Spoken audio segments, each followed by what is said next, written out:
Bonjour Fabien Roussel. Bonjour. Encore Bonjour raté le référendum d'initiative partagée qui ne passe pas l'obstacle du Conseil constitutionnel. Il a dit non hier soir à cette deuxième mouture, proposition déposée par la gauche. Est-ce que vous vous y étiez préparé ?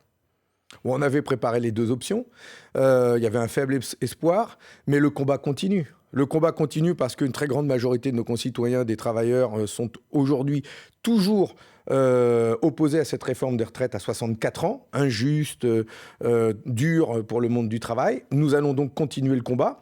Et puis cette décision du Conseil constitutionnel, elle nous invite, encore une fois, à nous pencher sur notre Constitution et sur cette 5e République qui montre que, quand même, aujourd'hui, cette Constitution donne tous les pouvoirs à un président de la République et qui peut réussir à imposer un texte dont personne ne veut, qui n'a même pas été voté à l'Assemblée nationale. Et donc, ça nous invite aussi à faire des propositions pour la réformer, cette Constitution. C'est-à-dire que le RIP tel qu'il est...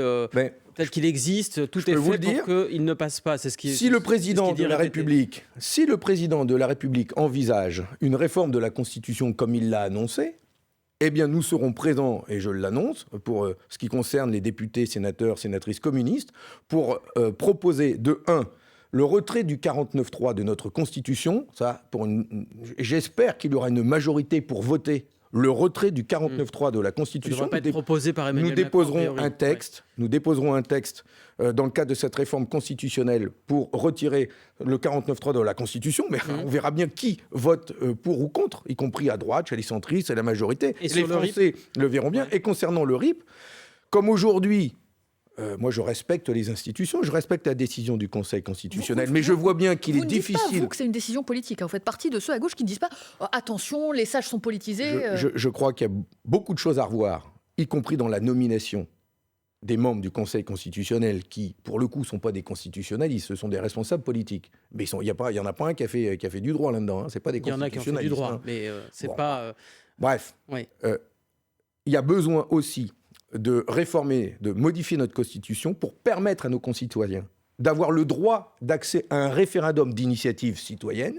C'est ce que nous proposons. Et nous avons un texte de loi qui propose de pouvoir obtenir un référendum à partir d'1 million de signatures et beaucoup plus accessible, y compris pour abroger un texte de loi qui aurait été promulgué. Et donc, permettons à nos concitoyens d'avoir accès à un référendum populaire, citoyen, et c'est ce que nous mettrons à l'ordre du jour d'une réforme des constitutions, si elle venait dans les semaines ou les mois qui viennent. Puisque vous êtes sur la Constitution, Fabien Roussel, très rapidement, vous appelez à réécrire la Constitution, pas forcément à changer de Constitution, à passer à une 6e République, pour bien comprendre. Vous savez, si on enlève le 49.3, si on permet d'avoir accès au référendum, on pourra dire changer ou 6e République, qu'importe les mots, il y a besoin de beaucoup plus de démocratie, de respect du peuple dans notre pays. Et donc, je laisserai ceux qui font de la sémantique trouver les mots. Nous pensons, nous, qu'il y a besoin aujourd'hui d'écrire une constitution pour une nouvelle République qui permette de respecter la parole du peuple, respecter la parole des Français. Vous imaginez que ça fait... Je vais quand même vous reposer une question de sémantique. Allez-y. Est-ce que cette République est une mauvaise République, comme le dit Jean-Luc Mélenchon, quand il dit « abat la mauvaise République » ? C'est un mauvais procès que l'on fait à Jean-Luc Mélenchon quand il dit ça, parce que cette République, aujourd'hui, cette Constitution, ne respecte pas le peuple et la démocratie. Voilà, cette Constitution a été écrite par le général de Gaulle, général. Ne respecte pas la démocratie, cette Constitution. C'est des propos assez durs, assez forts. Mais enfin, et ce que l'on vit en ce moment... Constitution peut... Mais ce que nous vivons en ce moment, n'est-ce pas historique dans l'histoire de la 5e République ? Mais là, la trousse. Enfin, est-ce que vous imaginez... C'est l'usage qu'en fait Emmanuel Macron. Mais Emmanuel Macron, Elisabeth Borne sont les premiers à dire « Mais nous respectons la Constitution ». Nous respectons la Constitution. La Constitution, je dis qu'il faut la changer et il nous faut écrire une nouvelle République qui respecte les citoyens, qui respecte les travailleurs. Nous avons... Mais on ne vit pas en démocratie. Nous allons plus loin puisque nous voulons donner des droits nouveaux aux salariés dans les entreprises pour qu'ils puissent participer au choix de production, de distribution des richesses. Fabien Roussel, vous venez de dire la Constitution ne respecte pas la démocratie. La propriété. Vous êtes en train de dire qu'on ne vit pas en démocratie aujourd'hui en France. Je dis que nous vivons une crise démocratique extrêmement grave, que la démocratie est abîmée et qu'il y a besoin de redonner la parole au peuple et que le peuple soit respecté. Donc il y a une démocratie, mais elle n'est pas respectée. Est-ce que vous êtes d'accord pour dire qu'en Europe, ce que vit la France en ce moment est unique et qu'aucun autre pays, peut-être, n'aurait laissé pendant 3 mois des millions de gens manifester et un gouvernement rester sourd à ces manifestations. Aucun autre pays n'accepterait ça. La France, de manière dure, autoritaire, ferme, refuse d'entendre les millions de travailleurs, de travailleuses qui manifestent, 13 manifestations, à plus d'1 million de manifestants. Et où est-ce que l'on a vu ça en Europe ? Ça n'existe nulle part. D'autres gouvernements européens, parfois plus durs que la France, auraient cédé au bout de quelques semaines. Aujourd'hui, nous avons un président autoritaire, dur, qui se réfugie derrière la Constitution qui, effectivement, a été respectée. Et nous disons, nous, donc, qu'il va falloir aussi la changer, cette Pour en revenir à la réforme des retraites, c'est quoi maintenant le combat ? Il doit se porter où ? Alors, le combat, nous le continuons.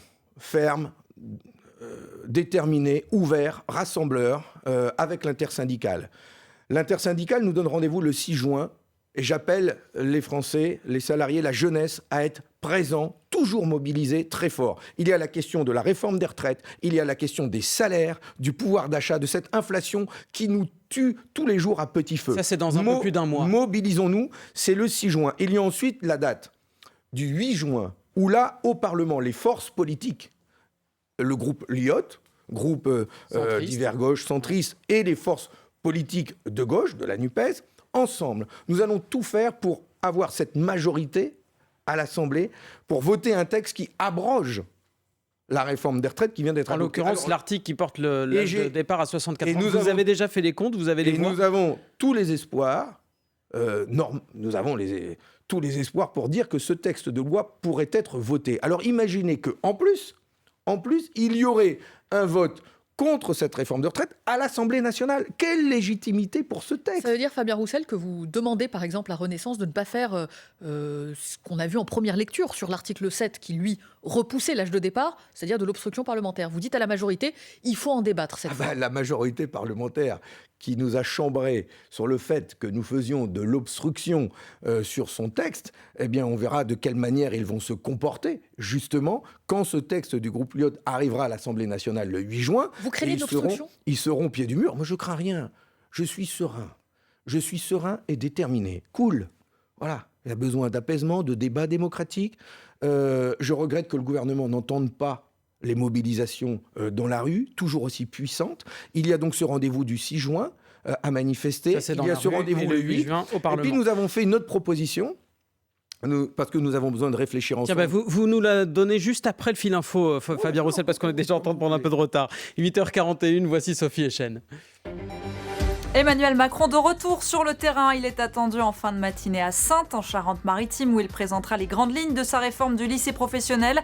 Le chef de l'État envisage notamment d'investir dans de nouvelles formations qui correspondent aux besoins du marché de l'emploi et de fermer à l'inverse celles qui n'offrent pas de débouchés.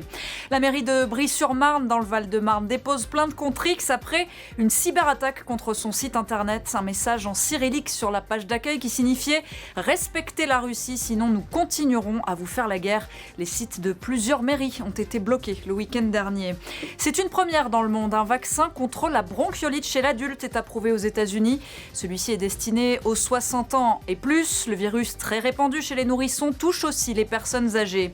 Et puis le Norvégien Erling Haaland bat le record absolu de buts en une saison de Première Ligue, l'équivalent de la Ligue 1 anglaise. 35 buts inscrits cette année. Et la saison n'est pas terminée. Il reste 4 journées à jouer. France Info. Le 8-30 France Info, Neil Latrousse, Laurent Sénéchal. Toujours avec le secrétaire national du Parti communiste français, Fabien Roussel, député du Nord. J'ai gardé le suspense dont vous étiez en train de nous parler de l'opposition à la réforme des retraites. Oui, parce que hier, j'ai fait une proposition lors du séminaire de l'ANUPS que nous avons eu à l'Assemblée nationale. Et nous avons besoin de réfléchir ensemble et avec les organisations syndicales sur la manière dont nous pouvons continuer de poursuivre le combat, parce que l'intersyndicale, elle dure. Et nous, à l'Assemblée nationale, nous continuons d'être déterminés à nous opposer à cette réforme par tous les moyens. Et donc, nous proposons à ce que les 258 parlementaires, sénateurs, sénatrices, députés qui ont signé la demande de RIP. Ça fait du monde, et c'est bien au-delà des députés de la NUPES, justement. Bien au-delà.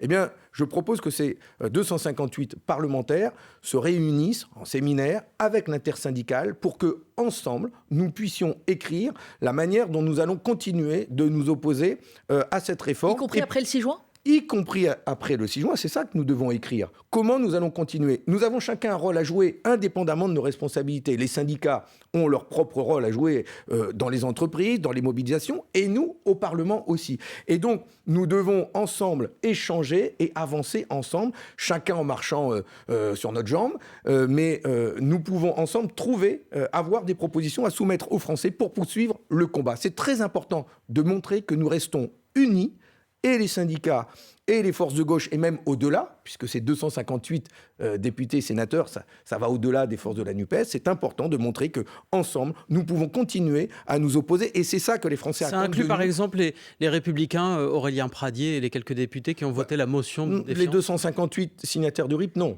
Non. C'est pas cela. Mais dans ces 258, c'est très très large. Et ensemble, moi j'ai confiance en l'intelligence collective. Et les Français, moi je l'ai entendu lors de la manifestation de dimanche, j'ai entendu beaucoup de manifestants nous dire continuez à être unis, continuez à vous battre ensemble. Et ce besoin d'unité affiché, eh bien nous voulons le faire. C'est ce que j'ai proposé. Alors maintenant, on va voir si nous le faisons, quand nous le faisons. Mais en tout cas, c'est sur la table comme une proposition que j'ai mise à l'ensemble des forces de gauche et que je fais au syndicat. Fabien Roussel, vous venez de lancer un appel à mobilisation pour déjà cette première date du 6 juin prochain. Vous y serez, vous, dans cette manifestation ? Parce que Bien sûr, oui. Sur la précédente, le stand du Parti communiste français a été pris pour cible par des Black Blocs, le stand à Paris. Qu'est-ce qui s'est passé ? Comment est-ce que vous expliquez que des Black Blocs s'en prennent au Parti communiste français ?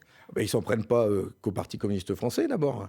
Ils s'en prennent à des manifestants. Il y a eu 61 manifestants blessés. Et par les Black Blocs, pas par les forces de l'ordre. Black Blocs. Mais j'étais sur place, j'ai vu ce qui se passe. Ils sont devant le cortège.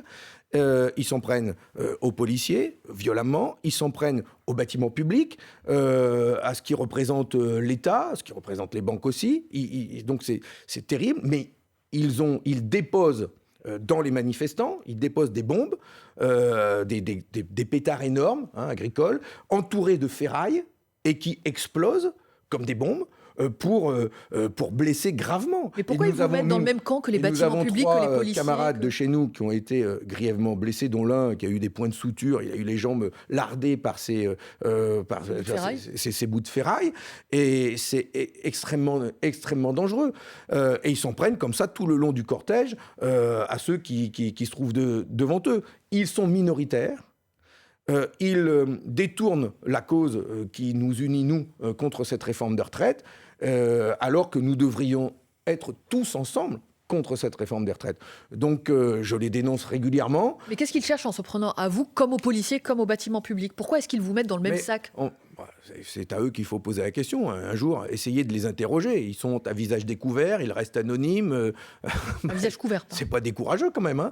Il faudrait qu'un jour vous puissiez leur parler, puis vous leur poserez la question. Les forces de l'ordre sont face à un dilemme. Ils s'en prennent à ce qui représente l'État, à ce que représentent des partis politiques, sur un mode plutôt anard, libertaire. Voilà, c'est pas notre conception. En tout cas, vous êtes d'accord pour dire qu'ils n'ont pas leur place dans les manifestations, c'est ce que je comprends en vous entendant. Le gouvernement, justement, pour essayer de régler ce problème, relance l'idée d'une loi anti-casseurs. Est-ce que vous y êtes favorable ? Mais on a un sujet, de toute façon, à traiter, lié à cette violence en tête de cortège. On a un autre sujet à traiter qui est celle du maintien de l'ordre quand même. Parce que moi je veux bien que le gouvernement y mette à l'ordre du jour une loi anti-casseurs, mais il faudrait aussi qu'il lui-même fasse une introspection sur sa propre politique de maintien de l'ordre. Quand vous entendez la contrôleuse générale des lieux de privation de liberté, Dominique Simoneau, oui. Voilà, Madame Simoneau, qui dénonce des gardes à vue dépourvus de base légale et la banalisation de l'enfermement, ça pose aussi des problèmes entre la politique de maintien de l'ordre et la justice. Et ça, il faut que le gouvernement puisse aussi faire sa propre analyse. C'est quoi la bonne solution ? Il y a aussi donc, des manifestants qui sont sauvagement tapés par des policiers. Il y a des manifestants qui ont été attrapés et enfermés, mis en garde à vue de manière injuste. Moi, j'ai eu le témoignage de parents concernant un gamin de 17 ans qui a un problème de vue, qui s'est retrouvé avec ses lunettes cassées, qui était incapable de voir et de lire, y compris le procès-verbal qu'on lui a fait signer sans lui lire, et qui a été libéré comme ça. C'était la première fois que ça lui est arrivé, mais les parents sont terrifiés de ce qui s'est passé, ce gamin aussi. Donc la première chose, vous dites, c'est que les forces de l'ordre fassent bien leur travail. Ah oui, parce que d'ailleurs, quand l'ONU lui-même, le Conseil des droits de l'homme de l'ONU, épingle la France sur plusieurs sujets, dont sa politique de maintien de l'ordre. Alors, regardons comment on peut empêcher les Black Blocs de nuire à nos manifestations, mais veillons aussi à ce que l'État garantisse le droit et la liberté de manifester pacifiquement. Mais les empêcher, vous dites, ça ne passe pas forcément par une nouvelle loi, pour être sûr de comprendre la réponse que vous avez faite à Laurent Sénéchal. Je ne dirais pas ça, parce que je pense qu'il y a besoin de réfléchir. On a quand même un problème de violence dans les manifestations que le gouvernement ne sait pas empêcher. Mais, permettez-moi quand même, sur le fond, ça fait 13 manifestations. Une dizaine pacifiques, calmes, organisées par les organisations syndicales. Et le gouvernement les méprise. Combien de fois les organisations syndicales et moi-même avons dit, mais si vous ne nous écoutez pas, si vous n'entendez pas ce qui se passe dans la rue, ça va éclater, la violence va arriver. Combien de fois nous avons alerté ? Donc à l'origine quand même, il y a le mépris, l'entêtement, l'obstination. C'est la faute du gouvernement, vous dites aussi. Mais il porte une responsabilité énorme dans le chaos qui existe dans notre pays. Bien sûr qu'il a la première responsabilité, elle vient de là. Enfin, 13 manifestations, des millions de gens. Quand vous mettez une cocotte, une marmite sur le feu et qu'elle bout pendant des heures, à un moment donné, ça pète, Et on peut dire c'est pas bien, bravo les dégâts, mais enfin on a tout fait pour laisser la marmite sur le feu quand même. Et là c'est ce qu'ils sont en train de faire, ils sont en train de faire bouillir la France et ça explose. Et c'est extrêmement regrettable. Et j'accuse le gouvernement d'être aussi responsable de cette situation explosive dans notre pays. Bien sûr qu'ils sont responsables. Votre parti s'est attiré les foudres de certains de vos alliés à gauche en partageant une vieille affiche. Le PCF contre les violences, seul parti d'opposition au pouvoir gaulliste, a dénoncé publiquement les agissements, les provocations et les violences des groupes, je cite ce qui a marqué sur l'affiche, ultra-gauchistes, anarchistes, maoïstes ou trotskistes qui font le jeu de l'ordre. D'abord, c'est une affiche qui date de 1968, vous nous confirmez, c'est ça. Et elle qui dit quoi ? Mais qui est hors contexte. C'est vous qui l'avez exhumé. Parce que 68 n'est pas la même époque qu'aujourd'hui. Mais en tout cas... C'est dire les casseurs font le jeu du pouvoir, c'est ça ? En tout cas... c'est ce qu'elle dit, cette affiche ? En tout cas, les violences aujourd'hui détournent l'actualité, le sujet qui nous mobilise, de une.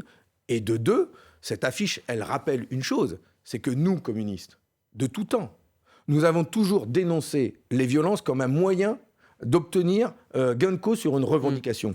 C'est dans notre ADN. Nous sommes un parti qui contestons les institutions, mais... tant qu'elles ne sont pas modifiées, nous les respectons. Et la Sofia Chikirou, nous ne disons pas que la violence est un moyen pour obtenir satisfaction sur Sofia Chikirou, l'insoumise, a en tout cas très mal reçu cette campagne de communication du PCF. La fameuse chasse aux trotskistes que le PCF revendique, c'est celle qui a mené des millions de personnes au goulag ou à l'exil sous Staline. C'est ce qu'elle écrit, la députée insoumise. Bon, ça vous fait rigoler. Oui. Fabien Roussel, vous restez avec nous, député du Nord et secrétaire national du PCF. Invité du 8h30, 8h51, c'est Sophie Echen pour le Fil Info. L'Ukraine affirme ce matin avoir abattu 18 des 24 drones envoyés par la Russie la nuit dernière. Des explosions ont été entendues à Kiev, Odessa ou encore Zaporijjia. De nouvelles attaques au lendemain des accusations de Moscou qui affirment que Kiev a lancé des drones contre le Kremlin. En parallèle, le président ukrainien Volodymyr Zelensky est à La Haye, aux Pays-Bas, ce matin pour rencontrer les dirigeants de la Cour pénale internationale. La CPI qui a émis en mars un mandat d'arrêt contre Vladimir Poutine pour crime de guerre. Après des débordements en marge de manifestations, notamment celle du 1er mai. Le gouvernement veut une nouvelle loi anti-casseurs. Ce matin sur France Info, le syndicat SGP Police et Faux affirme qu'il faut légiférer. On ne peut plus tolérer que des policiers soient littéralement agressés par des armes de guerre, des bombes agricoles artisanales ou des cocktails Molotov. Les entreprises à la pointe de l'intelligence artificielle reçues à la Maison-Blanche aujourd'hui. Microsoft, Google ainsi que la maison mère de ChatGPT pour discuter notamment des risques liés à ces nouvelles technologies et des mesures à prendre pour les limiter. France Info. Le 8-30 France Info, Neil Alatrousse, Laura Sénéchal. Toujours avec Fabien Roussel, député du Nord et secrétaire national du Parti communiste français. Ce jeudi à l'Assemblée, justement, les communistes font leur loi. C'est ce qu'on appelle une niche parlementaire. L'agenda des textes à examiner est déterminé par votre groupe. Parmi ces textes, il y a une proposition pour réintégrer les soignants non vaccinés contre le Covid. Sauf que il y a un décret qui va être publié du ministre de la Santé dans à peine 10 jours. Et le ministre vous dit retirez votre texte, il y a un décret qui arrive. Ça bouge tous les jours. Et je me félicite que ce texte de loi, déposé par mon collègue guyanais, Victor, fasse en sorte que le gouvernement bouge.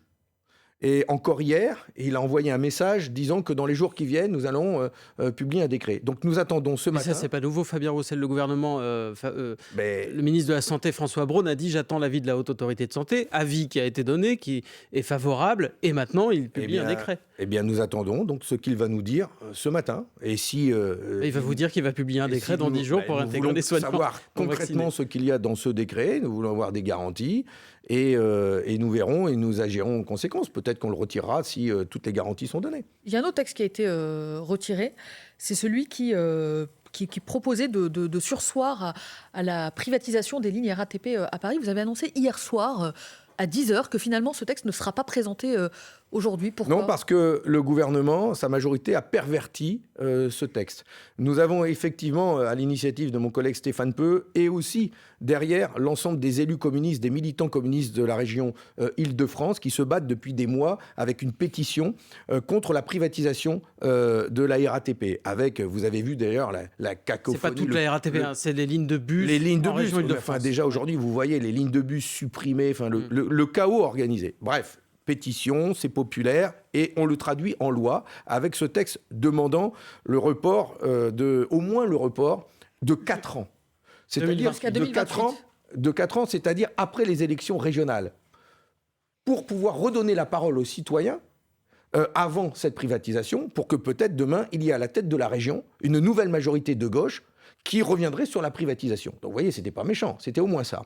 Et le gouvernement a dit, on veut bien surseoir, mais seulement de 2 ans, c'est-à-dire pour passer les JO. Ça, c'est trop facile. Mais le texte était aussi co-signé par des députés Renaissance. C'est ça qu'on ne comprend pas, c'est que vous avez un soutien de la majorité et pourtant... Non, mais en fait, ils ont voulu nous avoir en dénaturant notre texte, en demandant juste de calmer le jeu pendant les JO. Il ne faut pas nous prendre pour des babaches quand même. Et qu'est-ce que vous craignez ? Vous craignez que ça perturbe les JO, mais l'ouverture à la concurrence se fait après, elle ne se fait pas avant les JO. Si Valérie Pécresse ne retire pas son projet, si Valérie Pécresse reste entêtée dans cette volonté de privatiser, eh bien c'est tout, les salariés vont se défendre. Et les militants... C'est-à-dire, vous dites, si on maintient le calendrier, il y aura des grèves.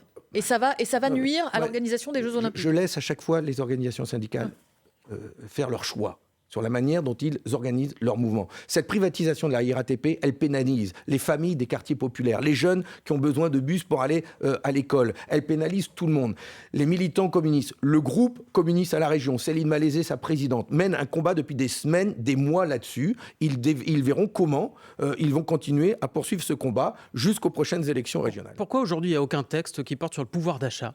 Ce que vous défendez à l'Assemblée ? Eh bien, d'abord, il y en a 2 au moins, et qui pourraient être votés lors de cette niche. Le premier texte, c'est celui qui vise à restaurer une entreprise publique EDF, du gaz et de l'électricité. Je peux vous dire une chose, c'est que si demain, il y a une entreprise publique qui permette à EDF de vendre à prix coûtant de l'électricité et du gaz aux Français, aux entreprises, aux communes, tout le monde va gagner des sous. Mais votre texte vise à éviter le démantèlement éventuel d'EDF. Donc on est quand même loin de... Oui, mais derrière ça... il n'est plus à l'ordre du jour, d'ailleurs. Derrière ça, il y a le rétablissement des tarifs réglementés du gaz et de l'électricité pour tous. Je vous le dis ici, je le dis aux Français, je le dis aux artisans boulangers qui d'ailleurs vont manifester avec nous ce midi. Le gouvernement prévoit, le 1er juillet prochain, de supprimer les tarifs réglementés du gaz aux entreprises et aux Français. Vous imaginez, même les bailleurs sociaux, les logements HLM, dans beaucoup de logements, il y a des fournitures au gaz. Ils bénéficient du tarif réglementé. C'est terminé au 1er juillet. C'est un scandale. C'est une honte. Bruno Le Maire, vous auriez dû l'interroger là-dessus. Il vous dit qu'il y a des aides ciblées sur l'électricité, pas sur le gaz. Non, mais les aides ciblées, vous foutez de moi ? Je vais vous emmener voir les gens de la cité, la résidence Manouvrier à Saint-Amand-les-Eaux, qui voient leur régularisation de charges passer. Ils ont 500, 600 euros à payer par un bailleur qui n'a pas d'aide, justement. Et c'est inadmissible, insupportable. Les gens ne savent pas comment payer. Donc c'est où ils ne payent plus le loyer. Et aujourd'hui, il y a des mesures d'expulsion comme jamais on en a vu dans notre pays. Ou alors ils payent et c'est le frigo qu'on ne remplit pas. D'ailleurs, ils payent parce qu'ils sont en prélèvement obligatoire. Donc c'est prélevé sur leur compte des régules de charges de 500 euros.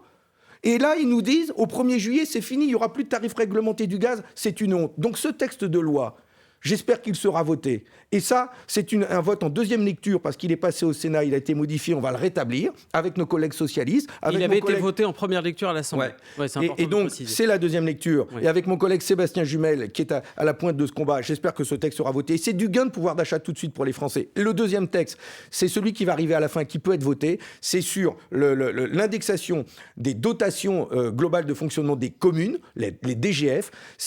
Elles doivent être indexées sur l'inflation. Ces DGF, aujourd'hui, il y a de l'inflation, mais les DGF ne bougent pas, et donc, malheureusement, elles baissent, et les communes ont moins de moyens. Eh bien, redonner des moyens aux communes, c'est redonner des services publics pour les habitants, et donc ce texte a la possibilité de passer, et j'espère qu'il passera.